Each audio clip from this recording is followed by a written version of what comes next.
Hello दोस्तों, नमस्कार। Santoshi IAS में आप सभी का स्वागत है। आज यहाँ पर हम चलते हैं नई एनर्जी के साथ, नई शुरुआत करते हैं, क्योंकि अब आपके पास 1 महीने से भी कम समय बचा है पीसीएस प्री के लिए। इस बार काफ़ी अच्छी पोस्ट आई हैं। ऐसा नहीं है एक बार पेपर आपका लीक हो गया हर बार ऐसे लीक होगा, ठीक है, ऐसा नहीं होगा। ठीक है, तो आप तन मन धन सब कुछ लगा के आप पीसीएस प्री पर लग जाइए। आपने सब कुछ पढ़ा ही है, सिर्फ आपको जान लीजिए 1 महीने आपको रिवीजन ही करना है। तो चलिए आज हम शुरू करते हैं। क्या? पॉलिटी। पॉलिटी हमारा बचा था, आर ओ में हम पढ़ा रहे थे सब कुछ, आपका हिस्ट्री ज्योग्राफी ये सब खत्म हो रहा था, पॉलिटी बच गया था। तो पॉलिटी जितने भी प्रीवियस ईयर के क्वेश्चन होंगे, ठीक है, सब कुछ हम यहाँ पर करेंगे बाईलिंगुअल। ठीक है, तो अब कोई आप अब देखिए आपका भी मन नहीं कर रहा होगा, क्योंकि आप 2-3 दिन से पूरी तरह से टूट गए होंगे। मेरा भी वीडियो बनाने का अंदर से ही जी मतलब वो नहीं कर रहा था, क्योंकि हमने आपके साथ काफ़ी मेहनत किया था और उसका रिजल्ट कौन लेकर जाएगा? जिनके पास वो पर्ची पहुंच गई उसका रिजल्ट वो लेकर चले जाएंगे, और जो मेहनती बच्चे हैं आप जैसे लोग, वो सब सिर्फ मेहनत की ही किए थे। लेकिन ये मेहनत कहीं बेकार नहीं जाएगा, आप अपने पीसीएस में अपनी मेहनत को रख सकते हैं। ठीक है, तो चलते हैं, शुरू करते हैं। कोई दूसरा विकल्प भी नहीं है। एक स्टूडेंट के पास पढ़ने के अलावा अगर रियलिटी देखा जाए तो कोई विकल्प नहीं होता, उसको सिर्फ पढ़ना ही रहता है और रिजल्ट ही समाज मांगता है। आपको रिजल्ट ही देना है, किस तरह से ही दीजिए, चाहे आप पेपर लीक हो, चाहे आप फेल हो, चाहे जैसे ही हो। ठीक है, आपको समाज को रिजल्ट ही देना है, तो उस रिजल्ट देने के लिए आपको मेहनत करना ही पड़ेगा और दूसरा कोई विकल्प नहीं है। ठीक है, तो चलते हैं, हम आज से शुरू करते हैं पॉलिटी। ठीक है, तो जब देखते हैं पहला क्वेश्चन, शायद ज़्यादा बात हो गई होगी, इसके लिए सॉरी, और हम एनर्जी के साथ शुरू करते हैं। अब ये आपका डेली आया करेगा वीडियो पॉलिटी का। चैम्बर्स ऑफ प्रिंसेज, ये देखिए 2023 में क्वेश्चन आया है। ये chambers of princes with 120 member was created. ठीक है, तो निम्नलिखित में से किस अधिनियम द्वारा 120 सदस्यों वाले चैम्बर्स ऑफ प्रिंसेज की व्यवस्था की गई? ठीक है, कितने सदस्य थे ये भी पूछ सकता है। 120 सदस्य थे किसमें? चैम्बर्स ऑफ प्रिंसेज में। किस अधिनियम के द्वारा ये व्यवस्था की गई? तो कौन सा एक्ट था? चार्टर एक्ट 1919 था। इस अधिनियम के द्वारा व्यवस्था की गई। इसकी प्रथम बैठक कब हुई? तो प्रथम बैठक अगर पूछे आपसे तो बताइए 8 फरवरी को इसकी प्रथम बैठक हुई। 8 फरवरी 1921 को इसकी प्रथम बैठक हुई। अगर ये पूछेंगे ये जो बैठक होती थी इसकी अध्यक्षता कौन करता है? तो अध्यक्षता अगर पूछे तो इसकी अध्यक्षता वायस राय करता है। वायस राय, तो इसकी अध्यक्षता वायस राय करता है। अब ये पूछ सकता है कि इसमें प्रथम चांसलर, इसमें चांसलर नियुक्त होते थे, तो हो सकता है भारत से भी कोई चांसलर नियुक्त हुआ हुआ। तो हाँ, इसके चांसलर नियुक्त हुए थे बीकानेर के राजा, महाराजा भी कह सकते हैं, गंगा सिंह। ठीक है, तो मैं लिख देता हूँ, बीकानेर के महाराजा गंगा सिंह।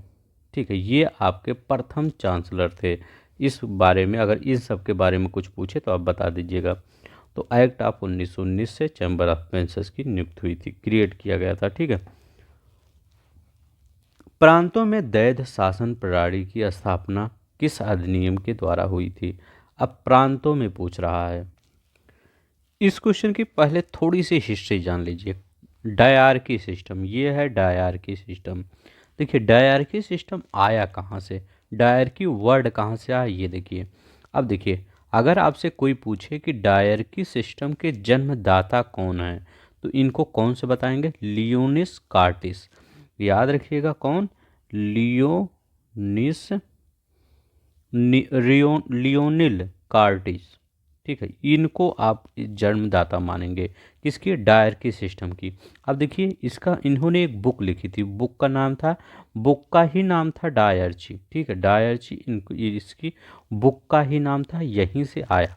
अब दूसरी बात ये देखेंगे, यहाँ पर दो चीज़ें होती थी। कौन सी दो चीज़ें होती थी?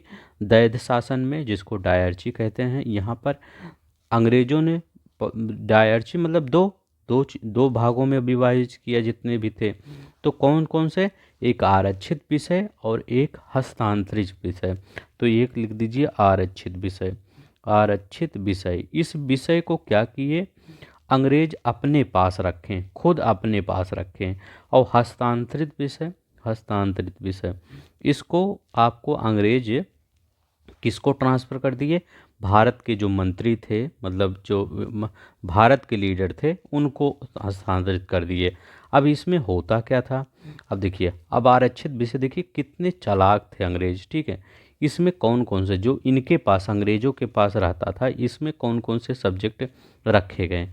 इसमें राजस्व रखा गया, राजस्व रखा गया, इसमें न्याय रखा गया, इसमें वित्त रखा गया, देखिए वित्त भी यहाँ रख दिया गया, पुलिस रख दिया गया और सेवा रख दिया गया।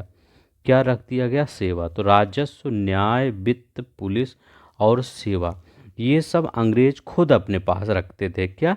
खुद अपने पास रखते थे। हस्तांतरित सब्जेक्ट में क्या आता था? स्थानीय स्वशासन, याद रखिए, स्थानीय स्वशासन। दूसरा क्या है? शिक्षा, ये जो भारत के मंत्री के पास जाते थे। और स्वास्थ्य, ठीक है, या भारतीय नेताओं के पास जाते तो कुछ भी कहिए। तो ये सब क्या इनसे कोई इनकम जनरेट होता था? नहीं, इस पे तो खर्च करना पड़ता था, शिक्षा पे, स्वास्थ्य पे, स्थानीय स्वशासन पे। लेकिन ये जितने थे यहाँ से इनकम जनरेट होता था। इसीलिए अंग्रेज क्या किए? 1919 में ये शासन लाए। इसके जन्मदाता लियोनेल कार्टिस इसके जन्मदाता माने जाते हैं, दैध शासन के। कब से आया? 1919 से। लेकिन ये समाप्त कर दिया गया। कब समाप्त कर दिया गया? 1935 के भारत सरकार अधिनियम के द्वारा इसको पूरी तरह से समाप्त कर दिया। लेकिन आपको लगभग 15 साल तो ये सब इस तरह से लूटे इंडिया को, सबको आरक्षित विषय को अपने पास, हस्तांतरित विषय को मतलब भारतीय नेताओं के पास ट्रांसफ़र करके, और ये पूरा ये लूट का काम चलता रहा। तो इसीलिए दादा भाई नौरोजी की बुक है, ठीक है। बुक वो सही जो बुक लिखे थे, तो बुक पहले ही लिखे थे, लेकिन वो बुक सही थी, ठीक है, जो लूट कर बाहर ले जाते थे, यही तो याद रखिएगा। ये कौन सा है? बी वाला आपका सही है, ठीक है। नेक्स्ट देखते हैं। भारत सरकार अधिनियम 1935 के बारे में निम्नलिखित कौन सा कथन सही नहीं है? कह रहे हैं यह गोल मेज परिषदों का परिणाम था। It was outcome of the round table conference. कह रहे हैं ना, ये जो आपका ये 1935 भारत सरकार अधिनियम आया, जो तीनों गोलमेज सम्मेलन हो गए थे, उसके बाद उसका आउटकम था। तो क्या यह सही है? हाँ, ये बिल्कुल सही है। दूसरा कह रहे हैं इसमें ऑल इंडिया फेडरेशन की स्थापना का उपबंध किया गया था। तो ये भी आपका सही है। इसमें क्या कहा किया गया था? ये provide the establishment of all India federation, Bharat संघ, ठीक है। तो ये भी आपका सही है। दूसरा कार्य, इसने सेक्रेटरी ऑफ स्टेट के प्राधिकार को भारत सरकार के ऊपर बनाए रखा। देखिए, सेक्रेटरी ऑफ स्टेट पूरी तरह से यहाँ पर समाप्त कर दिया। आप पूछेंगे ये आया कब था कि समाप्त कर दिया गया?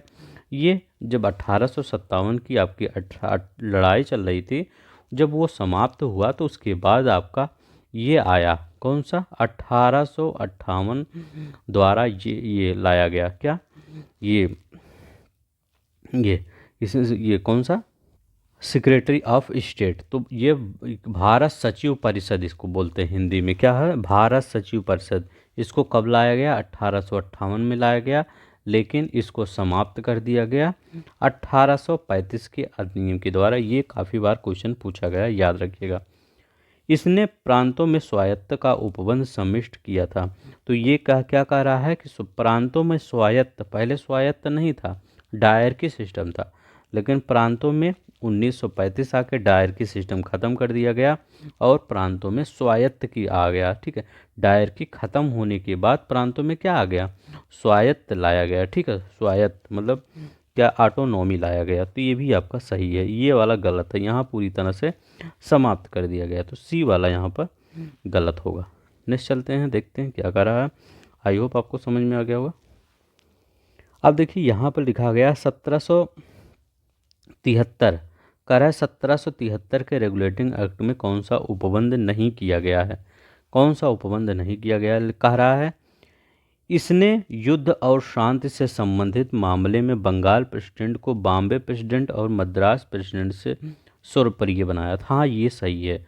कोई भी युद्ध या शांति होगा तो आखिरी निर्णय कहाँ होगा, ये कहा गया कहाँ से, 1773 के एक्ट में, कि आखिरी निर्णय आप बंगाल से ही लेकर आएंगे। मान लीजिए ये इंडिया है, चाहे ये बंगाल में, ये बम्बई में कोई युद्ध हो, चाहे मद्रास में या मैसूर में, कहीं भी युद्ध हो, आखिरी निर्णय कहाँ से होगा, आखिरी निर्णय आपका बंगाल से ही होगा। कहाँ पर, आपसे बंगाल से ही होगा। तो ये इसमें बताया गया 1773 में, तो ये एकदम आपका सही है। इसमें क्या कहा गया बी वाले में, गवर्नर जनरल और उनके काउंसलरों की पदावधि 5 वर्ष नियत की गई। जो गवर्नर जनरल है और उनके काउंसलरों की पदावधि 5 वर्ष नियत की गई। हाँ, ये भी आपका सही है। इसमें गवर्नर जनरल क्या हुए आपके, जो बंगाल के गवर्नर जनरल थे, पहले आपके बंगाल के गवर्नर थे, बंगाल के गवर्नर थे, फिर बाद में 1773 के एक्ट के बंगाल के गवर्नर जनरल हो गए। तो वहाँ पर जनरल शब्द जुड़ गया। कौन सा शब्द जुड़ गया, जनरल शब्द जुड़ गया। और ये जो आपके बंगाल के गवर्नर कहलाते थे 1773 के बाद, अब क्या कहेंगे आप, बंगाल के गवर्नर जनरल।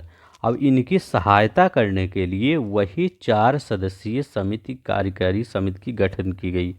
तो इनके सहायता के लिए किसकी, ये गवर्नर जनरल की 4 सदस्यीय समिति की गठन की गई थी। ये भी आपका एकदम सही है। दूसरा कह रहा है कलकत्ता में सुप्रीम कोर्ट ऑफ जस्टिस स्थापित किया गया। हाँ, कलकत्ता में सुप्रीम कोर्ट ऑफ जस्टिस अधिकार किया ही गया, क्योंकि 1773 के अकॉर्डिंग ही कलकत्ता में एक उच्चतम न्यायालय स्थापित किया गया, जिसके प्रथम वो जज कौन थे, एलिजा इम्पे। ये सब तो आपको जानते ही होंगे।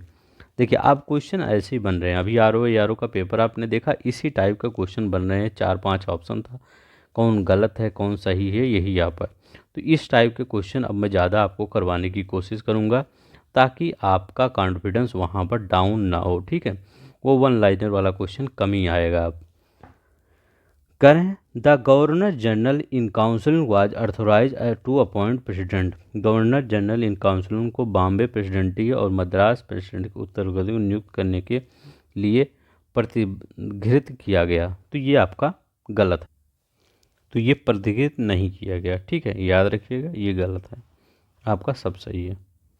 मतलब ये यही वाला आपका क्वेश्चन कहाँ गया, ये वही वाला सही है। चार्टर एक्ट 1813 में क्या सही नहीं है, तो इसमें क्या किया, तो इसको पता ही होगा, आप लगा ही देंगे। ईसाई मिशनरियों को यहाँ पर आने की अनुमति हो गई कि आप धर्म का प्रचार करिए हमारे इंडिया में, मतलब इनके इंडिया में, अंग्रेज बोलेंगे, इंडिया में आप प्रचार करिए, कोई प्रॉब्लम नहीं है। तो ये एकदम आपका सही है। दूसरा क्या करें, इसने ब्रिटिश इंडिया शासित के क्षेत्रों पर ब्रिटेन के राजा की प्रभुत्व को स्थापित किया। ब्रिटेन के राजा, जो आपका, जिससे ब्रिटिश वालों ने मान लीजिए बंगाल को जीत लिया, तो वहाँ पर किसका प्रभुत्व माना गया, कि अब यहाँ पर किसका प्रभुत्व होगा, अंग्रेज, मतलब वो जो ब्रिटेन के राजा हैं, प्रथम द्वितीय तृतीय जो भी वो सब बोलते थे, वो उनका आपका प्रभुत्व स्थापित होगा। तो ये भी आपका सही है। कह रहे हैं इस एक्ट ने चाय का व्यापार सहित, देखिए हम सब हमेशा क्या पढ़ते हैं, हमेशा यही पढ़ते हैं कि चाय और चीन के साथ व्यापार को छोड़कर, इसमें क्या करा है, चाय का व्यापार सहित। देखिए कितना सिंपल क्वेश्चन है। ऐसे ही वर्ड आप पकड़ा करिए, कह रहे हैं including it's T trade, including इस टी ट्रेड। अब देखिए कह रहे हैं इंक्लूड, और हम सब हमेशा क्या पढ़ते हैं, चाय और चीन को छोड़, चीन के व्यापार छोड़कर। तो आपका कौन सा नहीं सही है, सी वाला आपका नहीं सही है। ठीक है, देखिए कितना सिंपल क्वेश्चन है। चलिए नेक्स्ट देखते हैं। अब इसमें पूछ रहा है कौन सा आपका, मतलब ये क्रोनोलॉजी ऑर्डर में पूछ रहा है कौन सा ये कब हुआ। तो चलते हैं बताते हैं आपका कौन सा कब हुआ। तो पहले क्या कर रहा है, प्रारूप समिति की नियुक्ति। तो याद रखिएगा प्रारूप समिति की नियुक्ति कब हुई थी, यहाँ पर मैं लिख देता हूँ छोटा सा। देखिए, अगर पूछे प्रारूप समिति की आपकी नियुक्ति कब हुई? तो प्रारूप समिति की नियुक्ति हुई 29 अगस्त 1947 को। ठीक है, 29 अगस्त 1947 को प्रारूप समिति की नियुक्ति हुई। कब? 29 अगस्त 1947 को। दूसरा आपका क्या कह रहा है? कह रहा है इंडियन कॉन्स्टिट्यूशन वाज एडॉप्टेड। पहले आप याद रखिएगा ये एडॉप्टेड और कॉम्प्लीमेंट्स, ठीक है, कॉमेंसमेंट, ठीक है, कॉमेंसमेंट और एडॉप्टेड इस दोनों में अंतर समझिएगा। हिंदी की बात अब करें हम कि इसमें कह रहा है अंगीकृत, और यहाँ पे क्या कह रहा है? अंगीकृत और प्रवृत्त। प्रवृत्त मतलब लागू होने की तिथि। तो ये आप जान लीजिएगा कि अगर एडॉप्टेड कहे, कोई चीज़ एडॉप्ट जब की जाती है तो पहले की जाती है, उसको लागू करना बाद में होता है। जैसे आपका ये मतलब जैसे मान लीजिए एडॉप्ट मतलब आप हमेशा क्या सोचें, दिमाग में जब एडॉप्ट आता होगा तो आप क्या सोचते होंगे? एक माँ एक बच्चे को जो गोद लेती है, तो पहले जब माँ उस बच्चे को गोद लेती है तो पहले एडॉप्ट ही करती है क्या? पहले उससे कहती है बेटा पढ़ो, ये बेटा खेलो, बेटा नाश्ता कर लो, ऐसा तो नहीं, पहले एडॉप्ट करती हैं। तो पर उस पर एक्ट करती हैं, उस पर अपना प्रवृत्ति करती हैं, आपको करना क्या क्या चीज़ें हैं, पढ़ना, खेलना, क्या करना है। तो ये देखिए, तो पहले जब एडॉप्ट आएगा तो उसको नवंबर में लगाएंगे। तो दो ही चीज़ आपको याद रखनी है, 26 नवंबर और 26 जनवरी।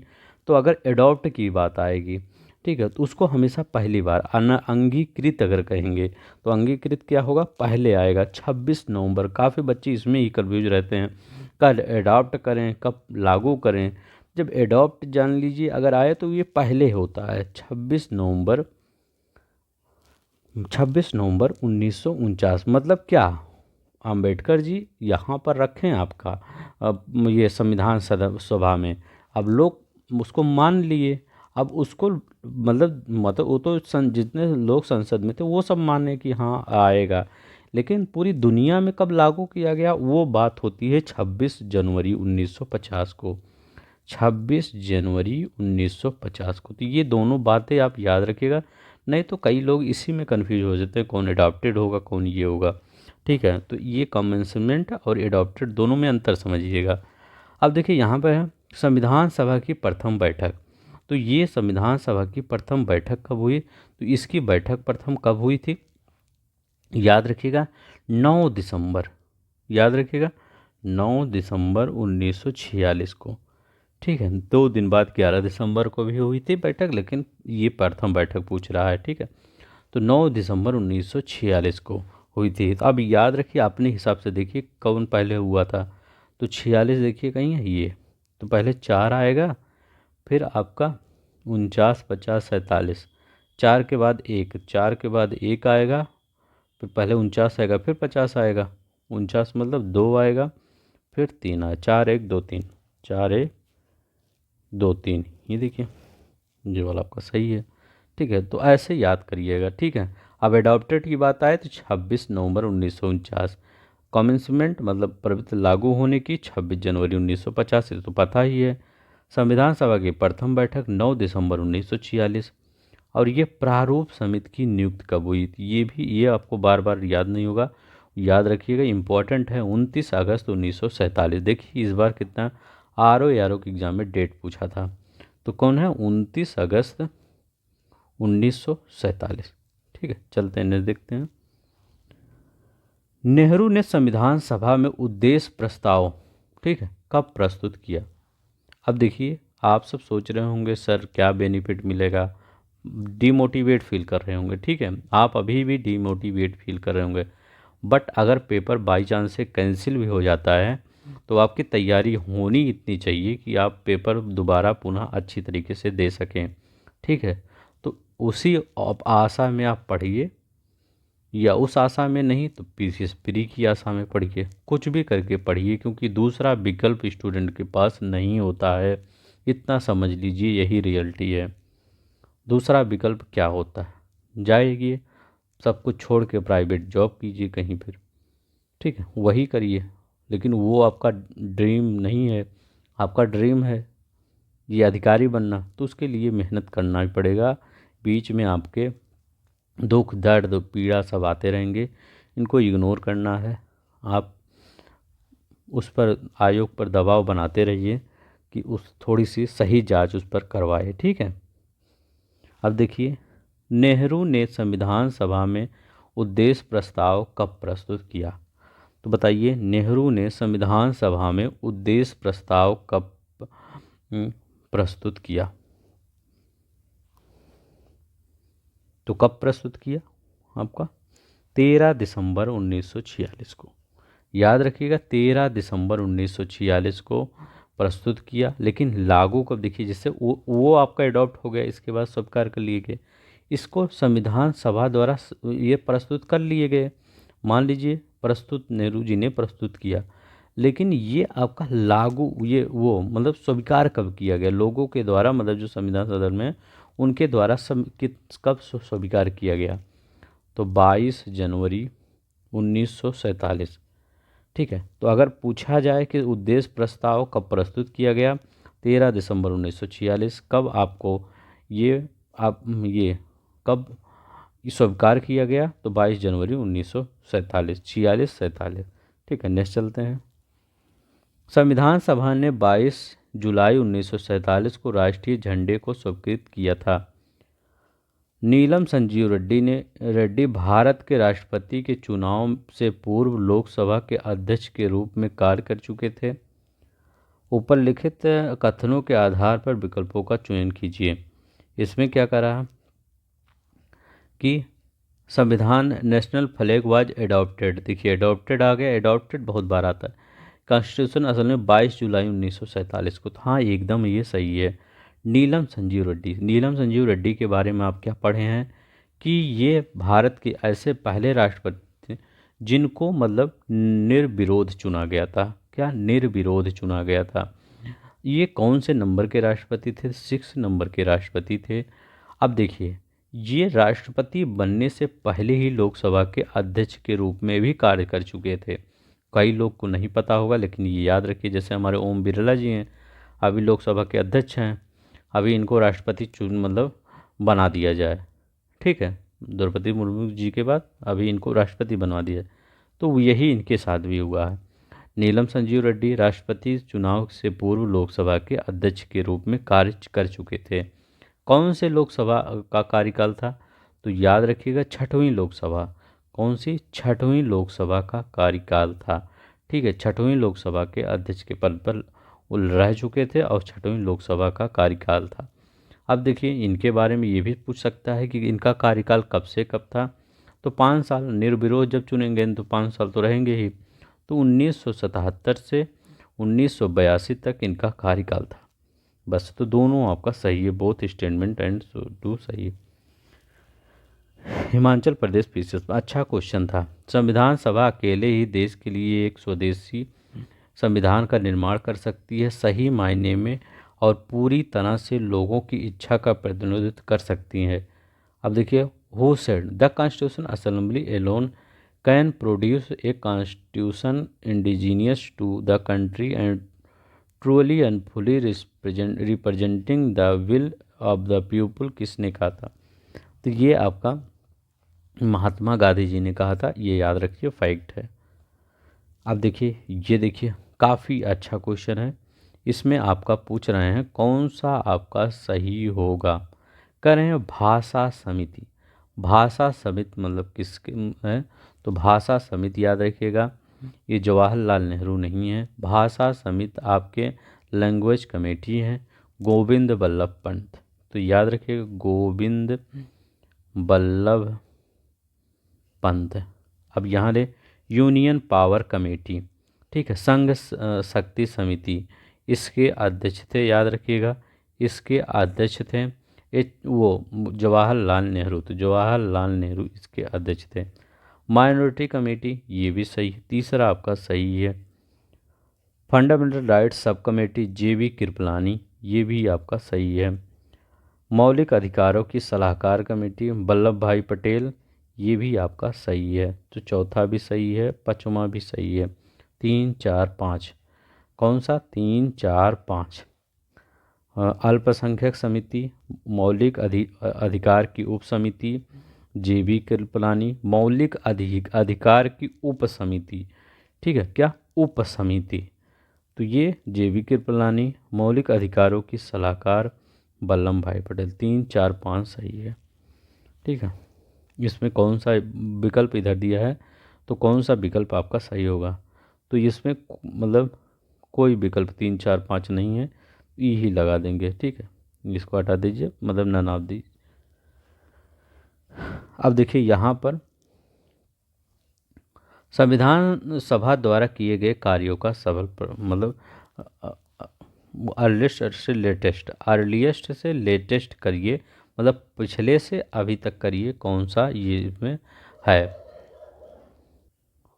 तो कह रहे हैं कि संविधान सभा में अंबेडकर का प्रथम अभिभाषण, तो ये संविधान सभा में अंबेडकर का प्रथम अभिभाषण कब हुआ था, 17 दिसंबर 1946 को। 1946 को ये हुआ था, 17 दिसंबर 1946 को संविधान सभा में अंबेडकर का प्रथम अभिभाषण हुआ था। अब देखिए सेकंड क्या है, संविधान सभा द्वारा राष्ट्र ध्वज को अपनाना कब एडॉप्ट किया गया, ये तो अभी हम बताए थे पिछले वीडियो में, पिछले क्वेश्चन में 22 जुलाई 1947 को ये किया गया। तीसरा है राष्ट्रमंडल में भारत की सदस्यता का अनुमोदन, तो ये भारत की सदस्यता का अनुमोदन कब हुआ, तो सबसे लास्ट में ही हुआ होगा, तो ये क्या है 28 अप्रैल 1949, ठीक है। नेहरू ऑब्जेक्टिव रिजोल्यूशन, ये क्या है, नेहरू का उद्देश्य प्रस्ताव, तो ये नेहरू का उद्देश्य प्रस्ताव ये कब आया, तो अभी हम बताए थे ये कब आया, 13 दिसंबर 1946, बहुत इंपॉर्टेंट डेट है, 13 दिसंबर 1946, ठीक है, ये आया। कौन बचा, अब देखिए सब हो गया, अब देखिए कौन सा पहले आया, तो पहले 46 आया, 13 दिसंबर है, यहाँ 17 दिसंबर है, तो पहले ये बहुत अच्छा क्वेश्चन है, ठीक है। तो ये पहले 13 दिसंबर ही आया, बहुत बारीकी से पूछा गया है, तो ये 4 ही है। अगर आपको नेहरू रिपोर्ट याद है, ये नेहरू का ऑब्जेक्टिव रेजोल्यूशन, तो आपको कर ले जाएंगे ये। 4 के बाद 1 है, 4 के बाद एक ही में है, ठीक है, तो ये 4 के बाद 1 है। देख रहे हैं यहाँ, देखिए क्वेश्चन वो भी देख लेते हैं, हो सकता आ जाए। ये इसके बाद 2 है, तो 4 2 ये है। चलते हैं नेक्स्ट देखते हैं। यहाँ लिखा गया है कौन सा सुमेलित नहीं है, बताइए कौन सा सुमेलित नहीं है।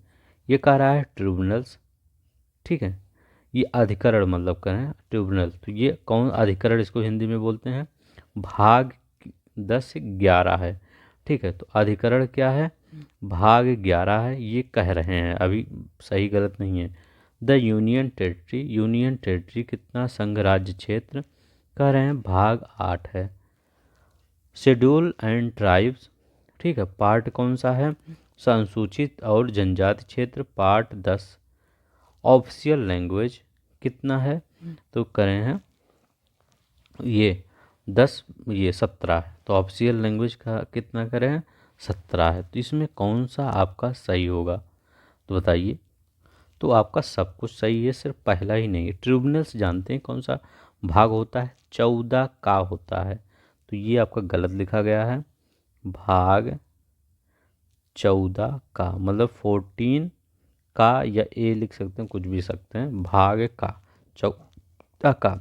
द यूनियन टेरिटरी, तो ये कौन सा भाग है, यूनियन टेरिटरी, तो ये कौन सा भाग है, ये भी आपको पता होना चाहिए। तो ये भाग 8 है, तो ये एकदम आपका सही है, यूनियन टेरिटरी। संघ राज्य क्षेत्र कौन सा, भाग 8 है। अनुसूचित जाति और जनजाति क्षेत्र, अनुसूचित जाति और जनजाति क्षेत्र भाग 10 में आता है, किस में आता है, भाग 10 में आता है अनुसूचित जाति और जनजाति क्षेत्र। अधिकरण, वो अधिकरण तो हो गया। ऑफिशियल लैंग्वेज, ऑफिशियल लैंग्वेज किस में आता है, भाग 17 में, कई बार पूछा गया है। भाषा किस में आती है, राज्य भाषा, तो राज्य भाषा आपका किस में आता है, भाग 17 में, कई बार पूछा गया है, याद रखिएगा। तो क्या क्या हमने बताया, अधिकरण ट्रिब्यूनल्स 14 का में आता है, यूनियन टेरिटरी भाग 8 में आता है, ठीक है। यूनियन टेरिटरी संघ राज्य क्षेत्र भाग 8 में आता है। अनुसूचित जाति और जनजाति क्षेत्र भाग 9 में वो भाग 10 में आता है।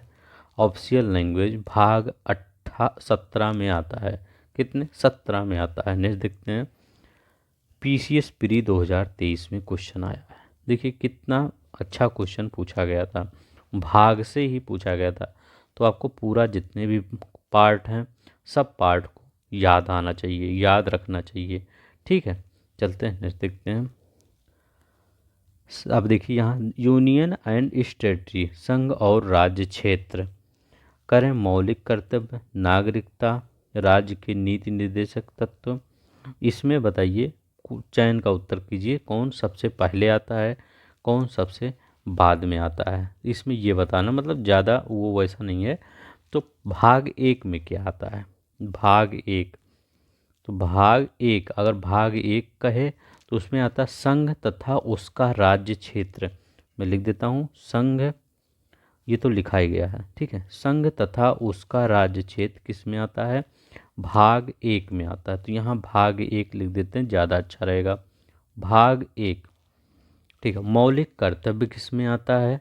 ठीक है, तो मौलिक कर्तव्य 4A में आता है। बाद में जुड़ा ना, जिसमें जुड़ा रहता है वो A B ऐसे रख दिया जाता है। तो भाग 4A में रख दिया गया। ठीक है, मौलिक कर्तव्य आपको 4A में। नागरिकता किस में? नागरिकता तो पहले से ही थी, तो भाग 2।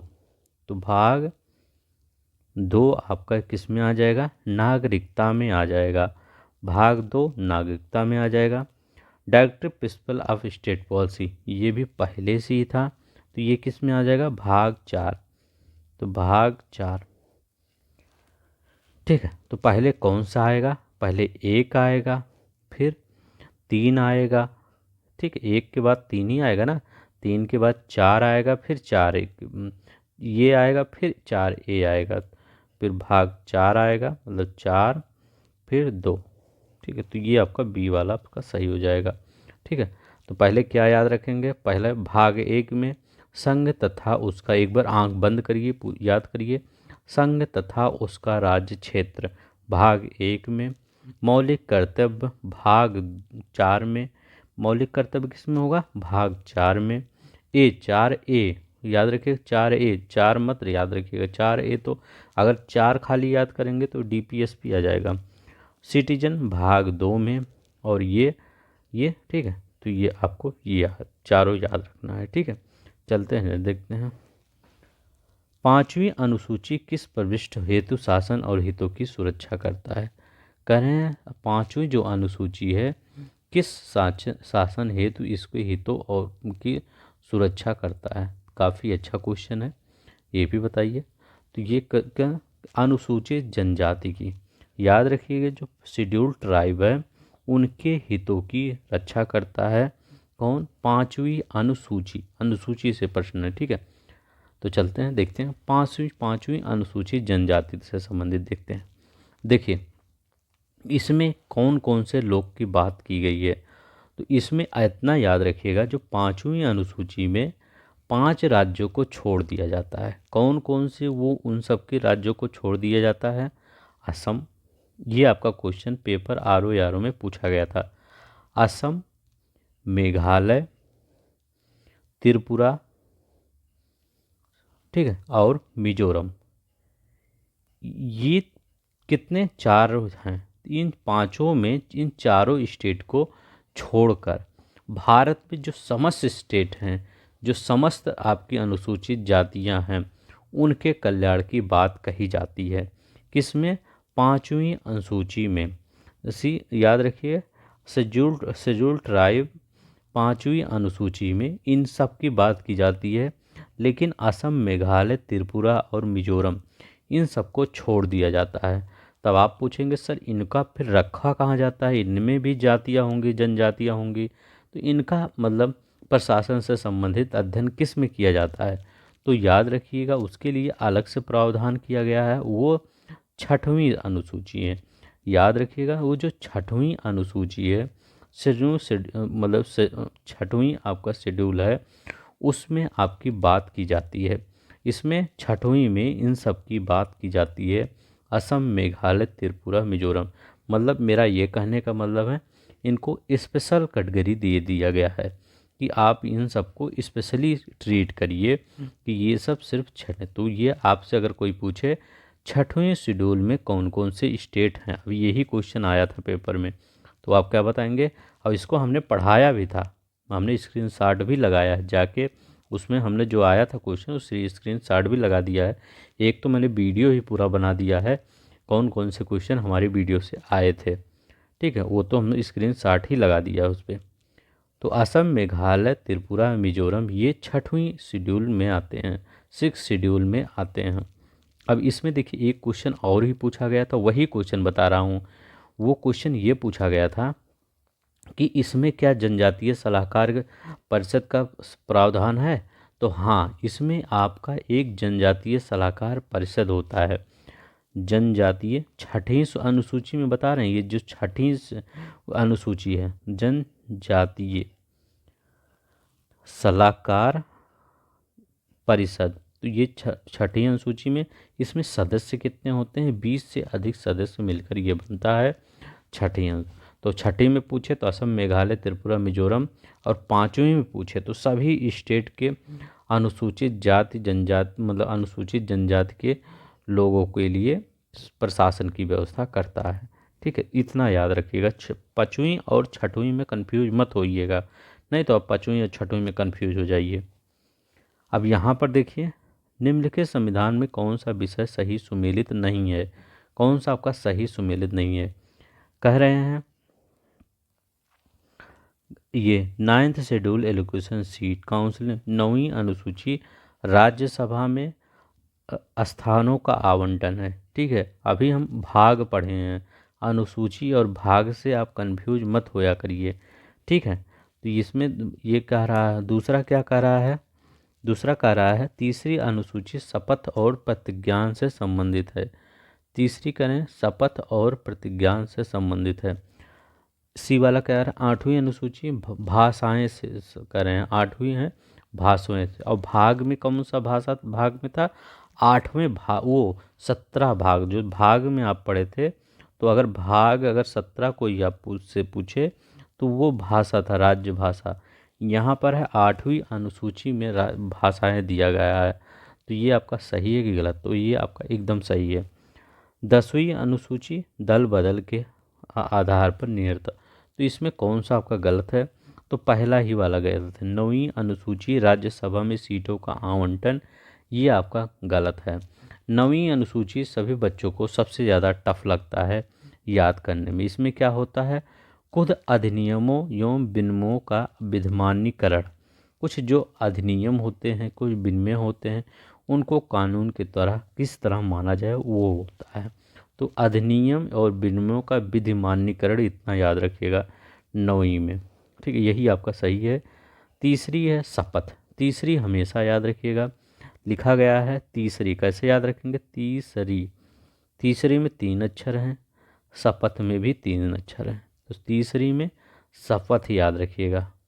8वीं में भाषाएं याद रखिएगा, और 10वीं में कौन सा याद रखेंगे, 10वीं में दल बदल। ठीक है, 10वीं में दल बदल। फोर्थ बताइए, फोर्थ बहुत बार पूछा जाता है, चौथी अनुसूची में, चौथी अनुसूची में। 5वीं तो 6वीं हमने बता दिया है। 5वीं में आपको असम, मेघालय, त्रिपुरा, मिजोरम छोड़ के जितने जनजाति क्षेत्र हैं, राज्य हैं, उनकी बात। 6वीं में असम, मेघालय, त्रिपुरा, मिजोरम की बात करते हैं। चौथी में क्या करते हैं, राज्यसभा में स्थानों का आवंटन, किस एरिया में, किस स्टेट में कितने राज्यसभा सीटें होंगी।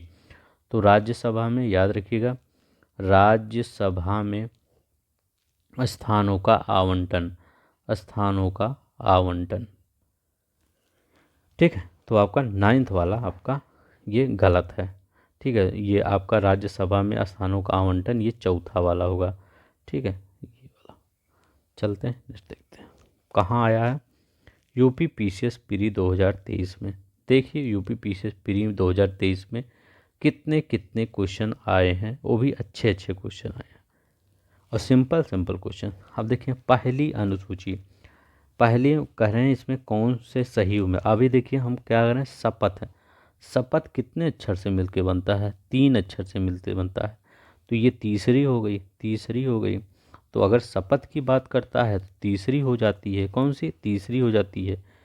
अब देखिए तीसरी अनुसूची यहाँ कह रहा है, कह रहे हैं राज्यसभा में सीटों का आरक्षण, राज्यसभा। अब देखिए या हटा देते हैं हम, ऐसे ही बना देते हैं राज्यसभा। तो कितने अक्षर हो गए, ये दो, ये दो, ये, तो इसमें कितने अक्षर, ये दो, ये दो, ये बराबर 4 अक्षर। तो 4 अक्षर में याद रखिएगा। मैं राज्य नहीं लिखा हूँ, राज्य लिखा हूँ, तो उसको समझ जाइएगा। तो ये लिख दीजिए राज्यसभा में। याद करने का ट्रिक बता रहा हूँ कैसे वहाँ पर याद, क्योंकि आपको राज्यसभा भी दिया रहेगा, तीसरी चौथी भी दिया रहेगा, ठीक है। तो राज्यसभा में सीटों का 4 अक्षर है, तो ये से याद रखिए। ठीक है, तीसरी में 3 अक्षर है, तो शपथ याद करिए, ऐसे कुछ भी करके याद रखिए। पांचवी में क्या कह रहा है, अभी हम पांचवी में पूछे थे अनुसूचित क्षेत्रों और अनुसूचित जनजाति के प्रशासन के प्रबंध है। तो हाँ, एकदम ये सही कह रहा है, अनुसूचित जो क्षेत्र हैं वहाँ के प्रशासन के बारे में प्रबंध, यही आपका ये इसमें कह रहा है। तो पांचवी आपका एकदम सही है, प्रबंध नियंत्रण, ये तीसरा आपका सही है। नौवीं, कुछ राज्यों में जनजाति क्षेत्रों के प्रशासन की में उपलब्ध, ये गलत है। यहाँ क्या है, कुछ अधिनियमों और विनियमनों का विधि मान्यीकरण, ठीक है, तो ये आपका गलत है। चौथा भी, सिर्फ इसमें कौन सा सही है, मतलब उपयुक्त में से कितने युग्म सही हैं, सिर्फ एक ही तो युग्म हमको सही लग रहा है, कौन सा, सिर्फ तीसरा वाला, यही वाला आपका सही लग रहा है। पांचवी वाला, पांचवी जब याद करिए तब छठवीं भी याद करिए, कभी भी जब अनुसूची याद करिए 12 ही कितना याद ही करना है, अनुसूची याद करिए जब लगे, पांचवी याद करिए तो छठवीं दोनों साथ में याद करिए, तीसरी जब याद करिए चौथी याद करिए, दोनों साथ में याद करिए। जब तीसरी याद कर, जब इसी तीसरी शपथ कहेंगे, ठीक है, तीसरी शपथ पे 3 अक्षर आते हैं, चौथी में तुरंत राज्यसभा में, चाहे राज्यसभा में स्थानों का आवंटन, तो तीसरी चौथी एक साथ याद करिए, पांचवी छठवीं एक साथ याद करिए। पहली आपका क्या ही है, तो पहला तो आप सभी जानते होंगे, राज्य और संघ राज्य क्षेत्र। पहली क्या है, राज्य एवं संघ राज्य क्षेत्र। अब पूछेंगे दूसरी भी बता दीजिए, दूसरी आपका क्या है, तो दूसरा आपका है वेतन और भत्ते। कैसे इसको याद रखेंगे, जैसे दो आया, दो आया तो भत्ते क्या होता है, भात अधता ते, तो दो ही अक्षर इसमें हुआ ना, भत्ते, भा और ता आया, ठीक है, ऐसा मतलब आधा ता भी आया है, उसको हटा दीजिए। तो अगर दूसरा याद करेंगे तो भत्ते, भा आधा ता ते, ऐसे ही याद कर लीजिए, याद ही हो जाएगा, ठीक है। तीसरा, दूसरा क्या हो जाएगा, राष्ट्रपति, न्यायाधीश, नियंत्रक, महालेखा परीक्षक के वेतन और भत्ते, किसके, राष्ट्रपति के, और ये जज के, आपके नियंत्रक और महालेखाकार जो होते हैं उनके ये वेतन और भत्ते होंगे। पहला क्या होगा, राज्य और केंद्र शासित प्रदेश, दूसरा राष्ट्रपति, न्यायाधीश और महालेखा नियंत्रक, महालेखा परीक्षक के वेतन भत्ते, तीसरा याद करेंगे शपथ याद करेंगे क्योंकि 3 अक्षर है, चौथा राज्यसभा, ठीक है। पांचवा याद रखेंगे सभी, सिर्फ मिजोरम, त्रिपुरा, मिजोरम और मेघालय और असम, यहाँ के छोड़ के सबका वो प्रशासन, और छठवां जो छोड़े हैं वही याद रख लीजिए बस। चलते हैं, इतना डिटेल में, इतना टाइम अगर देंगे किसी क्वेश्चन पे तो आपको वो क्वेश्चन कभी भूलेगा नहीं। नेक्स्ट देखते हैं, निम्नलिखित में किस भाषा को 1967 में संविधान के द्वारा 8वीं अनुसूची में शामिल किया गया, तो बताइए 8वीं अनुसूची में किस भाषा को आपको शामिल किया गया, कौन सी भाषा थी, वो सिंधी भाषा थी। कब शामिल किया गया, 1967 में सिंधी भाषा में। कौन सा संविधान संशोधन 21वें कॉन्स्टिट्यूशनल अमेंडमेंट के द्वारा शामिल किया गया, खासी, ये और खासी, कश्मीरी, उर्दू, ये सब तो शामिल नहीं किए गए, लेकिन और जान लीजिए कौन कौन से शामिल किए। पहले आपके 14 मतलब मूल संविधान में 14 ही भाषाएं थी, कितना, 14 ही भाषाएं थी। आता है 71वां संविधान संशोधन कब हुआ था, 1992, वेरी मोस्ट इम्पोर्टेंट। यहाँ पे आपका कोंकणी, याद रखिएगा, कोंकणी मणिपुरी, मणिपुरी और नेपाली। ठीक है, नेपाली, कुछ लोग इसको नमक भी बोलते हैं, तो सही है, चाहे जैसे याद करिए, नमक से ही याद कर लीजिए। लेकिन डेट भी याद रखिएगा ना, 1992 में 71वें संविधान संशोधन के द्वारा नमक, नेपाली, मणिपुरी और कोंकणी को शामिल किया गया। और क्या आता है, डेट आता है 2003 को 92वें संविधान संशोधन द्वारा। कौन से, 92वें संविधान संशोधन के द्वारा 2003। ये बात हो। यहाँ पर क्या, मैथिली, डोगरी, बोडो और संथाली, इनको शामिल किया गया। मैथिली, डोगरी, बोडो, संथाली, इनको शामिल किया गया। कौन सी भाषाएं की को, मैथिली, डोगो, बोडो, संथाली। तो याद रखिएगा 67 में कौन सा, 21वां संविधान संशोधन था, 21वां। ठीक है, तो ये सिंधी को। नेक्स्ट देखते हैं, तृतीय अनुसूची, चतुर्थ अनुसूची, सातवीं अनुसूची, आठवीं अनुसूची। ठीक है, तो ये यहाँ पर देखते हैं कौन कौन से हैं। तो हमने तीसरा क्या बताया, शपथ, ऐसे लिख दिया, सापात है, शपथ लिखा था। शपथ में कितना, 3 अक्षर हैं, तो 3 अक्षर से हैं, जब 3 अक्षर हैं तो शपथ में क्या, तीसरा आपका है क्या, तीसरी अनुसूची, तीसरी अनुसूची। ठीक है, तीसरी अनुसूची। तो जब 3 अक्षर हैं तो तीसरी अनुसूची, तो आपका कौन सा हो जाएगा, तीसरी अनुसूची में शपथ। तो ए का दूसरा, यहाँ थोड़ा सा दूसरा कर लेते हैं ताकि आपको दिखे। तो ये कौन सा हो जाएगा, ये दूसरा हो जाएगा। ठीक है, अब देखिए चतुर्थ हम क्या बताए थे, राज्यसभा, लिखते हैं वहाँ पर तो राज्यसभा ऐसे लिखा जाता है, राज्यसभा, तो इसमें राज्य लिखा जाता है, लेकिन मैं ऐसे लिख देता हूँ, तो इसमें 4 होते हैं अक्षर, तो 4 ही लिख दीजिए, राज्यसभा। अब देखिए आठवीं हम बताएं, आठवीं कौन बताए हैं, आठवीं आपका लैंग्वेज बता दिए हैं। सातवीं क्या बताए हैं, संसद और राज्य मंडल द्वारा बनाई जाने वाली विधियों की विषय सूची। तो ये आपकी कौन सी हो जाएगी, 7th शेड्यूल। मतलब क्या होता है, इसमें होता है जैसे कुछ संसद कुछ बना रहे हैं, मतलब और राज्य विधान मंडल बना रहे हैं, तो कौन कौन से विषय पर ये संसद कानून बनाएगी, कौन कौन से विषय पर राज्य विधानमंडल, मतलब योगी जी कौन कौन से विषय पर कानून बनाएंगे, कौन कौन से विषय पर मोदी जी कानून बनाएंगे, वो 7वीं अनुसूची में आपको दिया रहता है। ठीक है, तो ये आपको याद रखना है। तो सी का आपका चौथा, सी का चौथा सिर्फ देखिए एक ही में है। इसी प्रकार से इस बार काफ़ी क्वेश्चन पूछे गए थे, तो PCS 2022 में क्वेश्चन आया है। ठीक है, कितने क्वेश्चन आपके शेड्यूल ट्राइब्स, मतलब वो सॉरी शेड्यूल से और इस पार्ट से कितने क्वेश्चन आपके बन रहे हैं। ठीक है, तो ये आपका ये वाला हो जाएगा। नेक्स्ट चलते हैं। अब देखिए यहाँ पर ये क्वेश्चन देखिए, अब आपका फॉन्ट कैसे आएगा, फॉन्ट इसी ग्रीन कलर में आएगा। पहले यह ब्लैक में आएगा, ये ऊपर थोड़ा सा नहीं रहेगा, क्यों, क्योंकि जब ऊपर रख देते हैं तो ये थोड़ा सा छोटा हो जाता है। ठीक है, तो वो सब अब अच्छा ऐसे ही ग्रीन कलर में आपका फॉन्ट आएगा। ठीक है, तो हमने सोचा सिर्फ ऐसे ही एकदम सिंपल ही फॉन्ट रहेगा, ज़्यादा सही रहेगा, हमको जगह मिल जाएगी बताने के लिए। ठीक है, और आप एकदम मतलब हिम्मत मत हारिएगा। हमारा भी थोड़ा सा मोटिवेशन डाउन हुआ था कि ये पेपर आप सबका इतना मतलब इतना मेहनत किए, लेकिन क्या कर सकते हैं, अगर आपके पास कोई इससे अलग कोई आपके पास विकल्प हो तो याद रख वो कर सकते हैं, लेकिन कोई विकल्प नहीं, एक स्टूडेंट के लिए पढ़ने के अलावा कोई विकल्प नहीं होता। और ऐसा भी मत करिएगा कि सिर्फ आंदोलन आंदोलन करते रहिए और मान लीजिए पेपर दोबारा हो गया और आपकी तैयारी नहीं हो पाई। ठीक, और जो लोग तैयारी कर लिए उनका निकल गया इस बीच। तो याद रखिएगा आंदोलन ये सब मतलब करिए, लेकिन ये सब एक लिमिट में। ठीक है, अपनी पढ़ाई भी जारी रखिए। ठीक है, आप अपनी पढ़ाई साथ में जारी रखिए। ठीक है, फिर आप कुछ भी करिए। ठीक है, तो चलते हैं देखते हैं यहाँ पर भारतीय संविधान को कितने भागों में विभाजित किया गया है।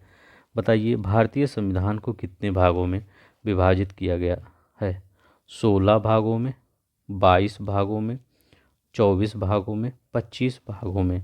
तो कितने भागों में विभाजित किया गया? तो अभी हम आगे ही बताए थे, भारतीय संविधान को 22 भागों में विभाजित किया गया है। बट अगर हम मूल भाग की, उपभाग की, इसके बाद मूल भाग में तो 22 ही हैं, लेकिन अगर उपभाग में पूछे कि उपभागों में कितने सम्मिलित हैं तो 25 हो गए हैं, लेकिन यहाँ पर आप ये 22 ही लगाएंगे। ठीक है, यहाँ पर खाली भारतीय संविधान में कितनों भागों में विभाजित किया गया ये है, तो 25 भाग में, इसमें उप आ जाते हैं उसको नहीं लेना है। ठीक है, तो ये 25 भागों में विभाजित किया गया है। नेक्स्ट चलते हैं, ये क्वेश्चन देखते हैं। अच्छा क्वेश्चन है, कहाँ पर आया है? 2020 में आया है। मूल कर्तव्य है, राज्य है भारत के महानायक अटॉर्नी जनरल ऑफ इंडिया, और service under the union and state, राज्य संघ और राज्यों के अधीन सेवाएं। ये कौन कौन से पार्ट हैं इनको थोड़ा सा देख लेते हैं। तो मूल कर्तव्य क्या है? तो अभी हम पिछले पुराना वीडियो, पहले आपका जो DPSP है 4 में आता है, तो इसके बाद ही आप आर्टिकल में देखेंगे उसके बाद कौन सा आता है। मूल कर्तव्य 11 दिए रहते हैं ना, तो इसके मूल कर्तव्य, तो ये कौन सा है? 4A में, तो इसमें ही जोड़ दिए 4A। तो ये पार्ट भाग 4A में क्या है? मूल कर्तव्य है। स्टेट, राज्य किस में आता है? तो राज्य आपका 6 में आता है। क्या ये भी आपका सही है? ये भी आपका सही है। भारत का महान्यायवादी अटॉर्नी जनरल ऑफ इंडिया, ये किस भाग में आता है? तो याद रखिएगा ये किस भाग में आता है? भाग इसमें, पार्ट इसमें 13 में नहीं आता, ये आपका गलत है। ये आता है, देखिए इसका है मेनली, ये इसके लिए कोई पार्ट नहीं दिया गया है, कि कोई भाग नहीं दिया गया है। ये भाग 5 के अंतर्गत, ठीक है, 5 पार्ट 5 के अंतर्गत आता है। तो पार्ट अगर वैसे पार्ट में देखा जाए तो पार्ट 5 के अंतर्गत आता है। ठीक है, तो ये पार्ट 5 के अंतर्गत आता है। कौन सा आपका? ये भारत का महान्यायवादी अटॉर्नी जनरल ऑफ इंडिया। अब देखिए इसके बारे में क्या देखेंगे, ये 13 में, 13 दिया है ना, तो 13 में क्या आता है? तो 13 में याद रखिए, अब देखिए इसका ये भी याद रखिएगा, अटॉर्नी जनरल ऑफ इंडिया का आर्टिकल बहुत पूछ लिया जाता है। तो 76, आर्टिकल 76 आपका अटॉर्नी जनरल ऑफ इंडिया का है। अब देखिए 13 में क्या दिया रहता है? 13 में भी अगर आपसे कोई पूछ ले तो आप 13 में क्या बताएंगे? भारत के राज्य के भीतर, जैसे ये आपका इंडिया है, इस इंडिया पोर्शन में चाहे आपका इसमें कितना भी कहीं से व्यापार हो, दिल्ली से कश्मीर, ये आप कन्याकुमारी तक, या आपके गुजरात से इधर लेके ये चाहे इधर कोई भी असम, मेघालय, कहीं भी मांग लीजिए, तो यहाँ पर कहीं भी आपका व्यापार हो तो वो किससे होता है आपका? इसमें वो किस में दिया रहता है? वो आपका दिया रहता है पार्ट 13 में, पार्ट 13 में वो दिया रहता है। ठीक है, तो 13 में याद रखिएगा। अब देखिए संघ और राज्यों की के अधीन सेवाएं, तो ये कौन से पार्ट में है? तो इसमें कौन सा सही नहीं था? तो यही सी वाला सही नहीं था, कौन सा? वो सी वाला। ठीक है, तो ये कौन से है? भाग 14 में है। ठीक है, तो भाग 14 में आपका दिया गया संघ और राज्यों के अधीन सेवाएं। ठीक है, इतना आप याद रख रहे हैं। चलिए नेक्स्ट चलते हैं। मौलिक अधिकार, मौलिक कर्तव्य, संघ व प्राप्त उपबंध, ये दिया है सूची 1 से सूची 2 में मिलाइए कौन सा आपका सही है। यहाँ सब पार्ट्स दिए गए हैं। अभी हम मौलिक कर्तव्य पढ़ के आए हैं, जहाँ ए होगा, क्योंकि ये फंडामेंटल ड्यूटी आपका जुड़ा है तो वहाँ लगा दीजिए। तो भाग 4A, तो बी का पहला सिंपल क्वेश्चन है, हम कर लेते हैं जल्दी से। तो ये भी गलत, ये भी गलत, ये इसमें इसमें कोई होगा। अब देखिए पेपर में भी, देखिए अभी जो पेपर दे के आ रहे हैं आप RO का, उसमें भी ऐसे ही करना चाहिए था आपको। ठीक है, तो ये मौलिक अधिकार, मौलिक अधिकार किस में है? तो याद रखिएगा पार्ट 3 में, पार्ट 3 में आपका मौलिक अधिकार है। संघ किस में है? संघ। ठीक है, तो याद रखिएगा संघ किस में है? तो संघ किस में है? पार्ट 6 में। तो याद रखिएगा वो पार्ट 5 में, सॉरी पार्ट 5 में संघ, तो वो पार्ट 6 किस में है? तो राज्य। अभी हम पीछे पढ़े हैं ना कि छठे में क्या है, तो छठे में क्या है? राज्य है। अगर ये पार्ट 6 पूछे तो क्या बताएंगे? राज्य पूछेंगे, बताएंगे। अगर पार्ट 5 कहे तो संघ बताएंगे, क्या बताएंगे, संघ बताएंगे। ठीक है, दोनों एक ही साथ याद करिए। ठीक है, इन दोनों को एक ही साथ आप याद करने का प्रयास करिए। चलिए देखते हैं, ये हो गया संघ। संघ कितना है, 5 में है, तो संघ 5 में लिख दिए।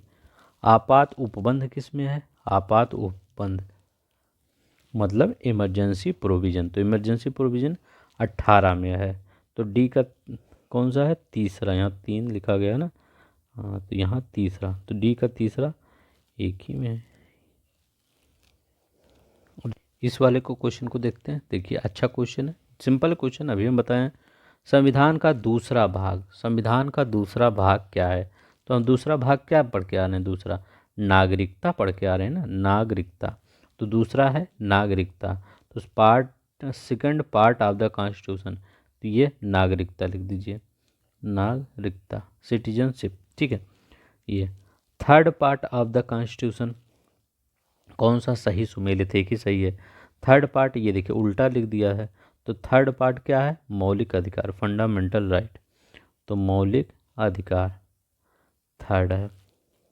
ठीक है, तो पार्ट थर्ड पूछे तो मौलिक अधिकार है, दूसरा पूछे तो क्या है आपका नागरिकता है। ये काफ़ी बार पूछा गया है। देखिए जो पॉलिटी के क्वेश्चन होते हैं वो सिंपल आते हैं, सबसे टफ अगर देखा जाए, चाहे आपका लोक सेवा आयोग कोई भी पेपर ले, ठीक है, सबसे टफ हिस्ट्री के क्वेश्चन आते हैं। ठीक है, हिस्ट्री आप कितना भी अच्छा पढ़ के जाएंगे लेकिन वहाँ पर ऐसे ही क्वेश्चन पूछते हैं कि गलत हो ही जाता है। ठीक है, अब देखिए यहाँ पर चौथा भाग, चौथा ए क्या है, तो ये मौलिक कर्तव्य अभी हम बता रहे हैं, यही आपका सही है। तो भाग 4 ए, तो ये क्या है आपका मौलिक कर्तव्य है। संविधान का 5वां भाग, तो 5वां भाग हम क्या पढ़े थे आपको, अभी हम संघ पढ़ के आ रहे हैं ना, संघ। जब भाग 5 याद करिए तो भाग 6 भी याद करिए। तो भाग 5 संघ है और भाग 6 क्या है, तो भाग 5 संघ है, भाग 6 राज्य है, याद रखिएगा राज्य है। तो राज्य के नीति निर्देशक सिद्धांत, ये भी आपका सही है, ये आपका गलत है, 5वां भाग संघ है। तो ये आपका, तो ये संविधान का चौथा भाग क्या है, मौलिक कर्तव्य, यही आपका सही है। निश्चल तो सही पूछा था। करें भारतीय संविधान का कौन, ये भी भाग से पूछा गया है, ये कौन सा भाग है, ये part 9 of the constitution, Indian constitution. तो ये पार्ट 9 क्या है इसको बताना है। तो पार्ट 9 हम सब एकदम बार बार पढ़ते हैं, क्या पढ़ते हैं, नगर पंचायत, मतलब पंचायत ही है। तो ये पार्ट 9 अगर आ जाए तो ये पंचायत है, और 9A आ जाए, यहाँ पर सिर्फ 9 दिया है, उसके जस्ट बाद एक और आया था ना 9A, पंचायत, इसके बाद नगर पालिका, मतलब प्रधान जी आएंगे, इसके बाद चेयरमैन जी आएंगे। तो 9A कौन से जाएंगे, नगर पालिका जाएंगे। आज से सब सिंपल सवाल है, सिर्फ आपका रिवीजन हो रहा है, जान लीजिए। अब देखिए भारतीय संविधान का भाग 8, भाग 8 किससे जुड़ा है, तो भाग 8 किससे जुड़ा है, संघ राज्य क्षेत्र से। संघ राज्य क्षेत्र कहाँ है, ये देखिए यहाँ पर जाता है, भाग 1 संघ राज्य थे, यूनियन टेरिटरी। तो अगर यूटी अगर पूछे आपसे कोई कि बताइए यूटी किससे है, कौन से भाग में है यूटी, तो यूटी किस भाग में आप बताएंगे, तो यूटी आप किस भाग में बताएंगे, 8वें में बताएंगे। किस में बताएंगे, 8वें में बताएंगे यूटी। अब देखिए यहाँ पर क्या है, कौन सा छूटा, और भारतीय संविधान का ये आपका 4A, तो 4A कहाँ से आएगा, मूल कर्तव्य से आएगा। तो अभी हम बताएं 4A मूल कर्तव्य, सी का चौथा सिर्फ एक ही में है। ठीक है, देखिए कितना सिंपल क्वेश्चन था, ये पहला वाला इसका सही हो जाएगा। सॉरी, संविधान में कौन सा भाग नगर पालिकाओं से संबंधित है, तो नगर पालिका से कौन सा भाग संबंधित है, तभी हम पढ़ रहे थे कि जैसे 9 आया इसके बाद 9A आ गया, तो कौन सा भाग है, तो ये आपका 9A कहीं दिया गया है, ये देखिए यहीं पर दिया गया है, तो कौन सा है 9A। नेक्स्ट चलते हैं, देखते हैं, ये नगर पालिका, अगर पंचायत पूछे कि पंचायत से कौन सा है, तो पंचायत से आपका क्या बताएंगे, 9, तो ये आपका 9 बताएंगे पंचायत से। ठीक है, नेक्स्ट चलते हैं। अब देखिए ये भी बार बार को भाग 2, ये भाग 4 का, अब देखिए जो पता है 4 का क्या बताएंगे, मौलिक कर्तव्य, बार बार आ रहा है 4 का। बी का पहला कहाँ है, सिर्फ यहाँ पे है और कहीं पे नहीं है। देखिए कितना सिंपल क्वेश्चन है। ठीक है, कहाँ पे आया है, पीसीएस आरओ 2014 में, पीसीएस में 2017 में आया है। ठीक है, अब देखिए भाग 9 खा, अब देखिए 9 का आप समझ गए, 9 का कहाँ था, तो 9 का अगर आपको देखें जिंदिया 9 ए देखें तो नगर पालिका था, 9 खा भी बन गया था। 9 खा ये कहाँ से ले, तो सहकारी समितियों से रिलेटेड था, तो ये तीसरे का सी का ये कहाँ से आ जाएगा, ये सहकारी समिति। भाग 10 किससे संबंधित है, ठीक है, भाग 10, तो इससे भाग 10 कितना, अनुसूचित शेड्यूल एंड ट्राइबल एरिया, तो अनुसूचित जाति एवं जनजाति क्षेत्र से है। ठीक है, part 10 schedule and tribe area. भाग 2 किससे संबंधित है, सिटीजन नागरिकता से संबंधित है। देखिए वही क्वेश्चन मैं बार बार ये नहीं कि स्किप कर देता हूँ, बार बार बताता हूँ ताकि आपको बार बार याद आ जाए। तो आज हमने कभी आपसे पूरे वीडियो में लाइक सब्सक्राइब नहीं बोला है, प्लीज़ कर लीजिएगा। ठीक है, मैं भी जान रहा हूँ आप अभी थोड़ा सा व्यथित होंगे, लेकिन क्या करें, आपको आगे बढ़ना ही पड़ेगा। अब इसमें देखिए क्या है, यहाँ पर लिखा गया है citizenship part 2 of the constitution, नागरिकता भारतीय संविधान का भाग 3 है। मौलिक अधिकार ये भाग 4 कर रहे हैं। तो नागरिकता कौन सा है, अभी हम पढ़े हैं नागरिकता 2 में आता है, हमेशा भाग 2 में नागरिकता आता है। मौलिक अधिकार ये भाग 3 में आता है। भाग 3 में आपका कौन सा आता है, मौलिक अधिकार। मौलिक कर्तव्य ये 4A में आता है, कौन से, 4A में आता है आपका मौलिक कर्तव्य। मौलिक कर्तव्य 4A में आता है। राज्य कह रहा है, राज्य भारत के संविधान भाग 6 में आता है। तो हाँ, तो जब आपका 5 आ जाए तो 5 संघ में आता है, 6 आ जाए, 6 कहे तो इसमें राज्य आता है। ये दोनों आप याद रखिएगा, किसमें राज्य आता है, किसमें संघ आता है। ठीक है, तो इसमें आपका कौन सा क्या पूछा था, सही है, तो यही डी वाला सही है। कौन सा, डी वाला सही है, लोअर पीसीएस 2014 में आया है। स्टेट अगर कहे आप स्टेट किस में है, तो पार्ट 6 में है। फंडामेंटल ड्यूटी किस में है, तो भाग 4A में है, पार्ट 4A में है। फंडामेंटल राइट किस में है, पार्ट 3 में है। फंडामेंटल सिटीजनशिप पार्ट 2 में है। ठीक है, नेक्स्ट चलते हैं। ये वाला क्वेश्चन देखिए काफ़ी अच्छा क्वेश्चन है, इसमें भी घुमाया गया आपको। अब देखिए मौलिक अधिकार, आप सोचेंगे भाग लगाएं कि अनुच्छेद लगाएं, तो अभी हम क्या बताए हैं, मौलिक अधिकार अब भाग है। ठीक है, तो फंडामेंटल राइट अगर है तो भाग 3 में है, तो इसको यहाँ लगा दीजिए। नागरिकता क्या है, भाग 2 है, तो नागरिकता कौन सा है, भाग 2 है। तो सी का कौन सा हो जाएगा, ये पार्ट 3 ऑफ द कॉन्स्टिट्यूशन, सी का चौथा कहीं है, अब देखिए एक ही में है। कितना सिंपल क्वेश्चन था। ठीक है, अब नए राज्यों का गठन, तो ये आर्टिकल में हो जाता है, अब आर्टिकल आगे बताएंगे तब। तो ये आर्टिकल 3 ऑफ द कॉन्स्टिट्यूशन, नए राज्यों का गठन होगा, तो गठन 3 अक्षर ऐसे लगा दीजिए। अब देखिए प्रशासनिक प्राधिकरण की स्थापना, तो ये आर्टिकल 323 है, तो ये आपका तीसरा हो जाएगा, डी का तीसरा। नेक्स्ट देखते हैं। अब देखिए ये वाला देखिए, नागरिकता किस में है, ए का तीसरा कहीं है, ए का तीसरा एक ही जगह, देखिए कितना सिंपल क्वेश्चन है। तो और सब देख लेते हैं। मौलिक कर्तव्य कितना है, तो 4A में आएगा, तो मौलिक कर्तव्य 4A में आएगा। आपातकालीन मतलब इमरजेंसी प्रोविज़न 18 में आएगा। कितना, मेरा ये कहना मतलब ये क्वेश्चन हो गया, मतलब याद करवाने के सब याद करें। निर्वाचन किस में आएगा, तो ये आपका 10, 5, 15 में आएगा। ठीक है, तो आज के लिए बस इतना ही, और भी है क्वेश्चन, लेकिन हम क्वेश्चन और आज नहीं करेंगे, क्यों? क्योंकि आपकी एनर्जी मतलब वैसे भी कम है, मतलब इस सब 2-3 दिन की घटनाओं से, तो वैसे भी आपका ज़्यादा मतलब वो भी होगा कि आप थोड़ा सा अभी एनर्जी फील नहीं कर रहे होंगे ना। तो 1-2 दिन में जब आपकी अच्छा आपका माइंड सेटअप अच्छा बनाइए, ये नहीं कि किसी चीज़ को लेकर बैठे रहिए, उसको मतलब छोड़िए, आगे देखिए आपका कहाँ पर आप आगे भविष्य कहाँ पर एग्जिस्ट कर रहा है, ठीक है, तो वो देखिए। चलिए ठीक है, आज के बाद आज इतना ही। अगर आपको पसंद आया होगा तो लाइक कर दीजिए। अब आपका हिस्ट्री चलेगा, ये वीडियो आपका जो वो सॉरी हिस्ट्री नहीं, पॉलिटी, ये वीडियो आपका रात में 8 बजे के करीब आएगा डेली, ठीक है। हो सकता है ये कल पहले आ जाए, लेकिन डेली 8 बजे के, रात में 8 बजे के करीब आएगा।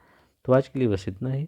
धन्यवाद, नमस्कार, जय हिंद, जय भारत।